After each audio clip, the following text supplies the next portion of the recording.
اور اس کو کہتے کہ نرمی سے تقاضا کرو. ہم دونوں کے بارے میں ہم دونوں کو یہ بات کرتے, تمہیں ایسا نہیں کہنا چاہیے تھا. اب سرکار دو عالم علیہ السلام نے حضرت عمر کو کہا, اے عمر جاؤ زید بن سعنا کو اس کی کھجوریں دے دو, بلکہ کچھ زیادہ دینا.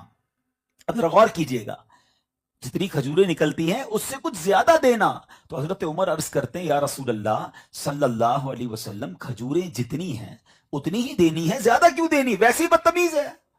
تو نبی پاک نے فرمایا, اے عمر جو تم نے تیکھی نظروں سے اسے دیکھا تھا, اسے جس انداز سے تم نے بات کی تھی, اس کا دل ٹوٹ گیا ہوگا. ایسا کرو تھوڑی کھجوریں اس لیے زیادہ دو کہ اس کے دل میں مزید نرمی آ جائے. اللہ کے حبیب علیہ السلام کا فرمان سن کر حضرت عمر خود جاتے ہیں, جا کر کھجوریں دیتے ہیں. زید بن سعنا کہتا ہے, اے عمر جتنی نکلتی ہیں اس سے زیادہ کیوں دے رہے ہو؟ کہا, میرے نبی علیہ السلام نے کہا ہے, میں نے تمہیں بڑی عجیب نظروں سے, غصے والی نظروں سے دیکھا تھا, میں اس لیے تمہیں کھجوریں زیادہ دے رہا ہوں. اے میرے پیارے اسلامی بھائیوں, اب ذرا غور کیجئے. اب جب یہ دیکھا نا, حضرت زید بن سعنا نے یہ دیکھا تو کہتے ہیں, اے عمر بات یہ ہے کہ تم مجھے جانتے ہو میں کون ہوں؟ حضرت عمر نے کہا, کون ہے, تمہارا نام کیا ہے؟ کہتے ہیں, میں زید بن سعنا ہوں. حضرت عمر پہچان گئے کیونکہ وہ یہودیوں کا مشہور عالم تھے اس زمانے میں. کہا, تم وہی ہو جو یہودیوں کے عالم ہو؟ کہا, جی. تو کہا, پھر تمہیں پتا نہیں اللہ کے نبی سے بات کیسے کرتے ہیں؟ کہا, مجھے بالکل علم ہے, میں نے آسمانی کتاب میں آخری نبی کی نشانیاں پڑھی ہوئی ہیں, اور میں نے ان کی ذات میں نبوت کی تمام نشانیاں پہچان لی تھی. 2 نشانیوں کا مجھے امتحان لینا تھا, 2 نشانیوں کے بارے میں مجھے چیک کرنا تھا کہ کیا یہ وہی اللہ کے آخری نبی ہیں جس کا ذکر ہماری آسمانی کتابوں میں ہے. اے عمر, وہ 2 نشانیاں یہ لکھی ہیں کہ ان کی قوت برداشت ان کے غصے پر غالب رہے گی. جس قدر زیادہ ان کے ساتھ جہالت کا برتاؤ کیا جائے گا, اسی قدر ان کا صبر و تحمل بڑھتا چلا جائے گا. تو اے میرے پیارے اسلامی بھائیوں, ذرا غور کیجئے, پیارے آقا کا قوت برداشت بھی ہے, اور جتنا جہالت کی گئی اتنا صبر بھی بڑھتا گیا. سبحان اللہ. اب حضرت زید بن سعنا کیا کہتے ہیں, اے عمر گواہ ہو جاؤ, میں نے پہچان لیا ہے, میں نے دونوں چیزیں چیک کر لی ہیں, یہی اللہ کے آخری نبی ہیں. اور اے عمر یہ بھی سن لو کہ اللہ نے مجھے بڑا مال دیا ہے, میں آدھا مال راہ اسلام میں وقف کرتا ہوں, راہ اسلام میں دیتا ہوں. تو اے میرے پیارے اسلامی بھائیوں, سیکھنے کو کیا ملا؟ اچھا اخلاق ہو, معافی ہو, درگزر ہو تو دشمن بھی دوست بن جاتا ہے, اور برا اخلاق ہو تو دوست بھی دشمن بن جاتا ہے. تو آج کے سیرت کے اس اجتماع میں جو میرا ٹاپک ہے وہ یہی ہے کہ اسلام کو مسلمان کے اچھے اخلاق مطلوب ہیں, اور جس نبی علیہ السلام کا میں نے اور آپ نے کلمہ پڑھا ہے ان کا اخلاق کس قدر عرفہ و اعلیٰ. سبحان اللہ. اے میرے پیارے اسلامی بھائیوں, اب ذرا سنیے گا, نبی پاک علیہ الصلوۃ والسلام کے اخلاق کیسے. آپ نے فتح مکہ کا واقعہ سنا ہوگا, اب ذرا اس کی تھوڑی سی مزید تفصیل سنتے ہیں. پہلے یاد کیجئے کہ نبی پاک علیہ السلام مکے سے مدینے کیوں گئے تھے.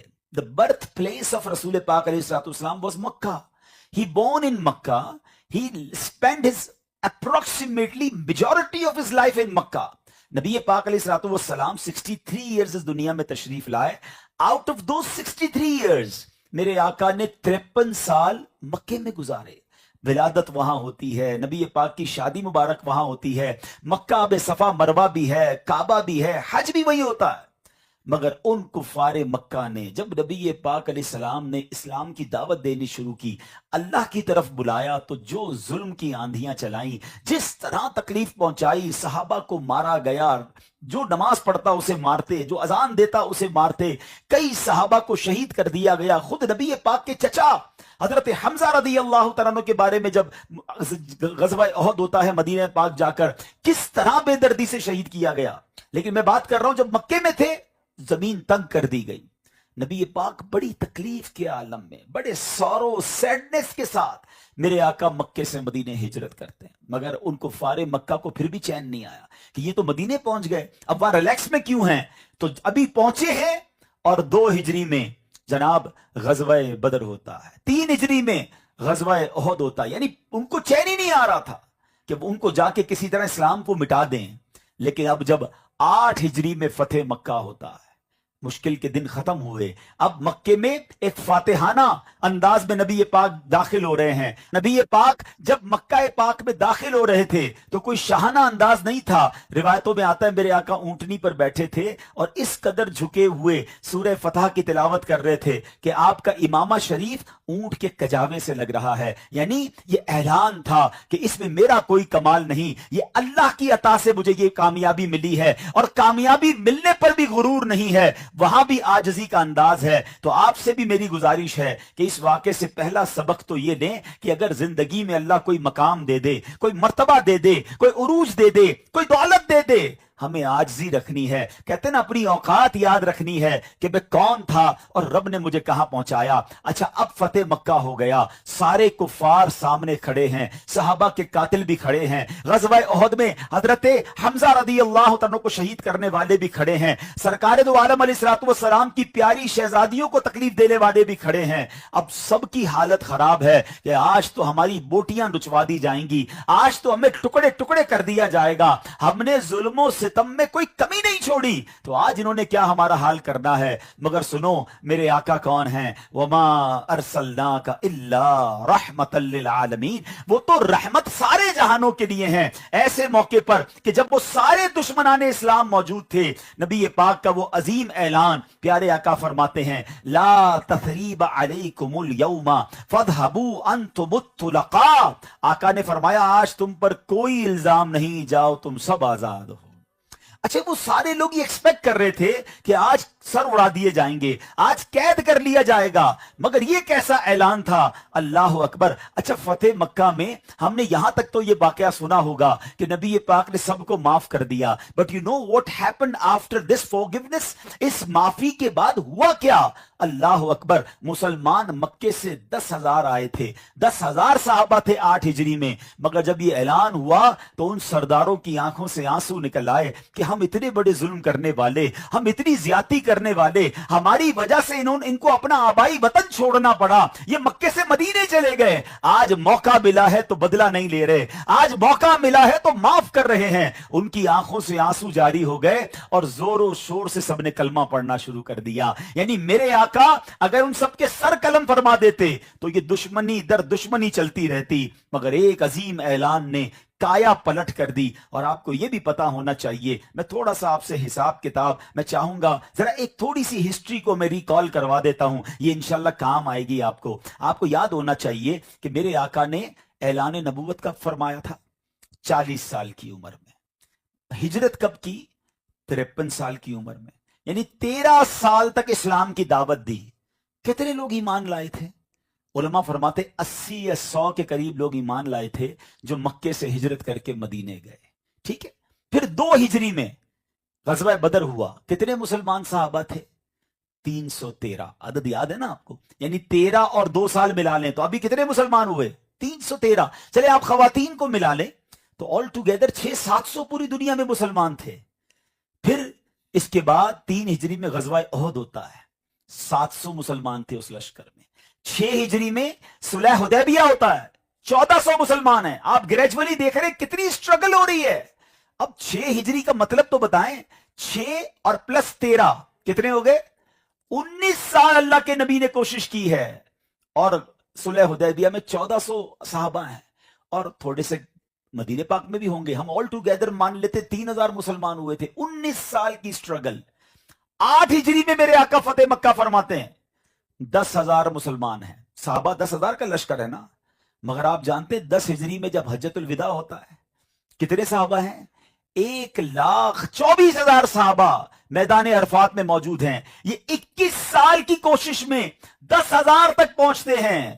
اور وہ معافی کے اعلان کے بعد, وہ عظیم حکمت عملی کے بعد یہ 10,000 سے تعداد کہاں پہنچتی ہے, 1,24,000. تو پتہ کیا چل رہا ہے کہ فتح مکہ واز دا ٹرننگ پوائنٹ. یہ ایک ایسا اعلان تھا, یہ ایک ایسا ٹرننگ پوائنٹ تھا کہ اس دن سے لے کر آج تک اسلام الحمدللہ بڑھتا ہی جا رہا ہے. آج اگر پوری دنیا کا سروے کریں تو موسٹ گروئنگ ریلیجن آن ارتھ جو ہے وہ ہمارا مذہب اسلام ہے. تو سبحان اللہ, یہ فتح مکہ کی معافی یاد دلا رہی ہے کہ خون کے پیاسوں کو معاف کیا, رشتے داروں کو قتل کرنے والوں کو معاف کیا, زمین تنگ کرنے والوں کو معاف کیا. مگر آج میں اور آپ دیکھیں, کیا ہم معاف کرتے ہیں یا ہم بدلے کی آگ میں جل رہے ہیں؟ کسی کو کہو بھائی معاف کر دو, نہیں نہیں میں تو انتظار کر رہا ہوں, بس موقع ملے بدلہ لینا ہے. حالانکہ ہمارے وطن پاکستان میں ایسے بھی ٹرائبز, ایسے بھی قبیلے ہیں کہ جہاں لوگ وصیت کر کے بچوں کو جاتے ہیں کہ تم نے فلاں قبیلے سے مقابلہ کرنا ہے, فلاں رشتہ دار سے بدلہ لینا ہے. اللہ اکبر, اس نبی کے امتی ہیں. نعت کے اشعار ہم سب کو یاد ہوں گے کہ سلام اس پر کہ جس نے گالیاں سن کر دعائیں دی. کیا کبھی ہم نے گالیاں سن کر دعائیں دی؟ ذرا غور کیجئے نا.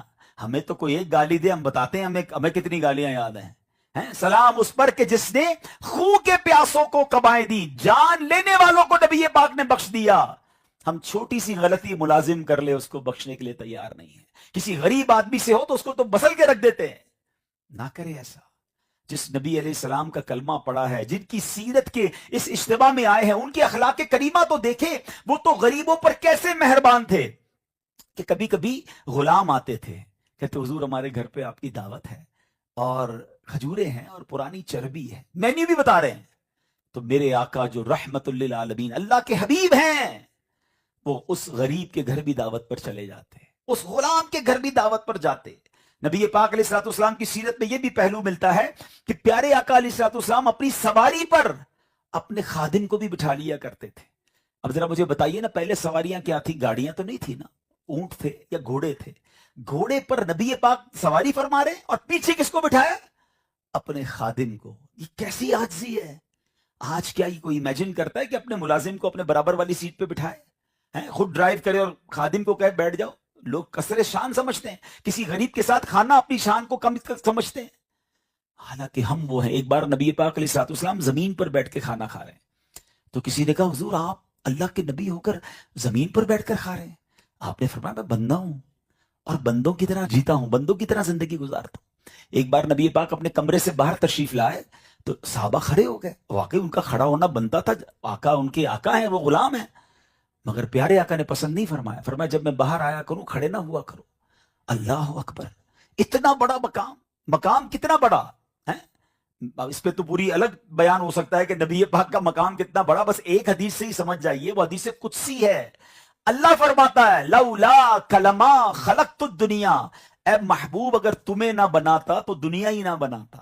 تو یہ سب کچھ جو دنیا میں ہے نا, یہ صدقہ ہے جناب رسول اللہ علیہ الصلوۃ والسلام کا. جبھی تو بریلی کے تاجدار امام عشق و محبت لکھتے ہیں نا کہ زمین و زمان تمہارے لیے, مکین و مکان تمہارے لیے, چنین و چنا تمہارے لیے, آقا بنے دو جہاں تمہارے لیے, دہن میں زباں تمہارے لیے, بدن میں ہے جاں تمہارے لیے, ہم آئے یہاں تمہارے لیے, اٹھے بھی وہاں تمہارے لیے. تو جن کا صدقہ یہ کائنات ہے, وہ حبیب علیہ الصلوۃ والسلام کا عالم یہ ہے کہ وہ کہتے ہیں میرے لیے کھڑا نہ ہونا.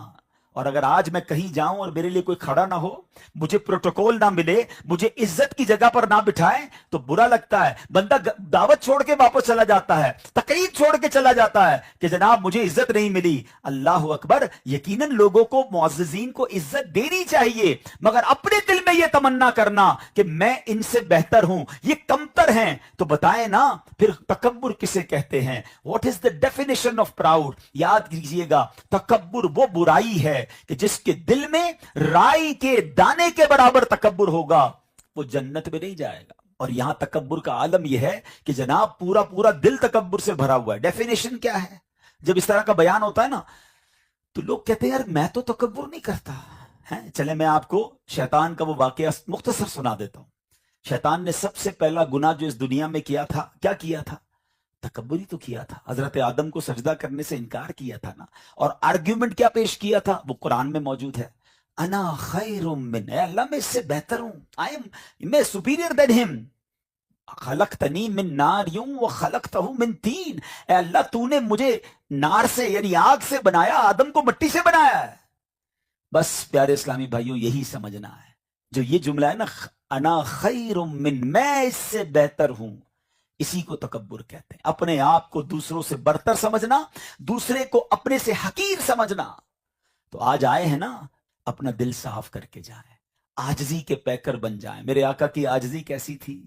کبھی جو کی موٹی روٹی تو کبھی کھجور پانی, تیرا ایسا سادہ کھانا مدنی مدینے والے، ہے چٹائی کا بچھونا کبھی خاک ہی پہ سونا، کبھی ہاتھ کا سرہانا مدنی مدینے والے، تیری عاجزی پہ لاکھوں تیری سادگی پہ لاکھوں، ہو سلام عاجزانہ مدنی مدینے والے۔ پلیز دیکھیں نا، میلاد بھی مناتا ہوں، نبی پاک کی نعتیں بھی سنتا ہوں، پیارے آقا کے گن بھی گاتا ہوں، اور فرق بھی کچھ نہیں آتا۔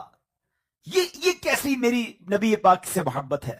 مزہ تو یہ آئے نا کہ سیرت مصطفیٰ علیہ السلام کو جب جب سنوں تو کوئی ایک پھول، دیکھیں کتنے پیارے پھول کھلے ہوئے ہیں، یہ پھول یہی دیکھ کر چلا جاؤں تو یہیں رہ جائے گے نا، کیا ہی اچھا ہو ایک پھول ساتھ دل میں سجا لوں، سیرت کا کوئی ایک پہلو اپنے دل میں سجا کے جاؤں تو میں کہوں کہ مجھے یہ بات سیکھنے کو ملی، آج سے میں اس پر عمل کروں گا۔ مولا کائنات مولا علی شیر خدا کرم اللہ تعالی وجہ الکریم کا کیا خوبصورت روایت ہے، فرماتے ہیں نبی پاک علیہ السلام سے میں نے سنا ہے، میرے آقا علیہ الصلوۃ والسلام فرماتے ہیں۔ اب سنیں اس حدیث کا ایک اور پہلو بھی ہے، ایک جگہ نبی پاک نے فرمایا جو یہ چاہتا ہے اس کا حساب آسانی سے لیا جائے، اور چاہتا ہے کہ اسے جنت میں اللہ گھر عطا فرمائے، وہ تین کام کر لے۔ اب وہ تین کام غور سے سنیں اور آج سمجھ لے یہی میرے بیان کا میسج ہے۔ میرے آقا فرماتے ہیں جو تم پر ظلم کرے تم اسے معاف کرو، جو تمہیں محروم کرے تم اسے عطا کرو، جو تم سے توڑے تم اس سے جوڑو۔ کام تھوڑا سا مشکل ہے، مجھے بھی اندازہ ہے، کیونکہ دل میں سختی بہت آ گئی ہے نا، کیسے معاف کر دوں حضرت؟ آپ کہہ رہے ہیں اس نے ظلم کیا ہے میرے ساتھ، زیادتی کی ہے، مجھے برا بھلا کہا تھا، میں نہیں چھوڑوں گا، یہی تو کمال ہے۔ ہاں اچھا، کچھ لوگ پتہ کیا کہتے ہیں، میں بڑا با اخلاق ہوں۔ اچھا ان کا اخلاق پتہ کیا ہے؟ ان کو مسکرا کے ملیں تو وہ بھی مسکرا کے ملتے ہیں، ان کو تحفہ دیں تو وہ بھی تحفہ دیتے ہیں۔ کمال جب ہوگا جب آپ کے مزاج کے خلاف بات ہوئی، آپ کو تکلیف پہنچائی کسی نے، اب آپ کا ریئیکشن کیا ہے؟ دس از یور ایکچوئل اخلاق۔ اور نبی پاک کی شان یہ تھی کہ جتنا جہالت بڑھتی تھی اتنا میرے آقا علیہ السلام کا اخلاق اور نرمی اور بردباری بڑھتی تھی۔ تو ہمیں یہ سیکھنا ہے کہ جو ظلم کرے اسے معاف کر دیں، اور معاف کرنے کو اللہ نے بڑا پسند کیا، یقین کریں۔ ایک میں آپ کو واقعہ سناتا ہوں۔ ایک شخص تھا، اس کے گھر میں اس کی وائف نے کھانا بنایا، جب کھانا بنایا تو نمک زیادہ ہو گیا، ظاہر عورت ہے غلطی ہو جاتی ہے۔ کہتا مجھے بڑا غصہ آیا کہ میں اپنی وائف کو سزا دوں گا۔ پھر میرے دل میں خیال آیا کہ میری تو روز اللہ کی بارگاہ میں غلطیاں ہو رہی ہیں، روز نافرمانیاں کر رہا ہوں، اللہ تو سزا نہیں دے رہا، میری بیوی نے ایک غلطی کی اور میں اس کو اب سزا دینا چاہتا ہوں۔ ہو سکتا ہے یہاں بھی کچھ شیر ببر بیٹھے ہوں گے کہ گھر میں کبھی چائے ٹھنڈی ہو گئی یا کھانا صحیح نہیں پکا تو بیوی پہ غصہ کر رہے ہیں، پلیٹ اٹھا کے مار دی، برا بھلا کہہ دیا۔ حضرت ہم نے عورت سے شادی کی ہے، کمپیوٹر سے شادی نہیں کی ہے، غلطی اس سے بھی ہو سکتی ہے، مجھ سے ہوتی ہے، آپ سے بھی ہوتی ہے۔ تو سبحان اللہ، اس شخص نے کیا کیا؟ اس نے اپنی بیوی کو کچھ بھی نہیں کہا، چپ چاپ کھایا اور چلا گیا۔ مرنے کے بعد اسے بتایا گیا کہ اس روز جو تو نے میرا بندہ ہو کر میری بندی کو معاف کیا تھا، جا میں تو سب سے بڑا معاف کرنے والا ہوں، میں نے تیرے سارے گناہ معاف کر دیے۔ تو ایک معافی جو ہے نا، یہاں پر ایسے کئی لوگ ہوں گے جن کے ملازمین ہوں گے، یار ملازمین سے ہو گئی غلطی، معاف کر دینا ہے۔ اب یہ اس نیت سے معاف کریں کہ اللہ میں اس کو معاف کر رہا ہوں تو مجھے معاف کر۔ جتنا معاف کریں گے انشاءاللہ اتنا اجر ملے گا، کیونکہ آپ نے سنا کہ جنت میں اگر گھر چاہیے اور آپ چاہتے ہیں کہ حساب آسانی سے ہو، جو تم پر ظلم کرے تم اسے معاف کرو۔ اچھا دوسری بات، نبی پاک علیہ الصلوۃ والسلام نے کیا فرمایا؟ جو تمہیں محروم کرے تم اسے عطا کرو۔ اچھا اب یہاں کیا ہوتا ہے نارملی کہ محروم کرنے والوں کو، ٹھیک ہے نا، لوگ کہتے ہیں نہیں اس نے دعوت میں نہیں بلایا، میں بھی نہیں بلاؤں گا، میرے ساتھ اچھا برتاؤ نہیں کیا، میں تو کسی بھی اپنی محفل میں نہیں بلاؤں گا۔ نہیں، محروم کرنے والے کو عطا کرنا ہے، یہی تو اسلام کا حسن ہے نا۔ اور نبی پاک نے ایسا کیا ہے۔ حضرت حبار بن اسود، آخری واقعہ سنا کر پھر میں اپنے بیان کو کمپلیٹ کرتا ہوں کہ اللہ کرے کہ ان واقعات سے ہم یہ سیکھیں کہ کاش ہمارے اندر بھی ایسے اخلاق آ جائیں۔ سرکار دو عالم علیہ الصلوۃ والسلام کا کیسا کمال کا اخلاق ہے کہ یاد رکھیے گا، سیدہ زینب رضی اللہ تعالیٰ عنہ نبی پاک علیہ الصلوۃ والسلام کی شہزادی ہیں، ان کے شوہر ابو العاص بن ربیع رضی اللہ تعالیٰ عنہ نے غزوہ بدر کے بعد انہیں مدینہ منورہ روانہ کیا۔ اب یہ سفر ہو رہا ہے اور اس زمانے میں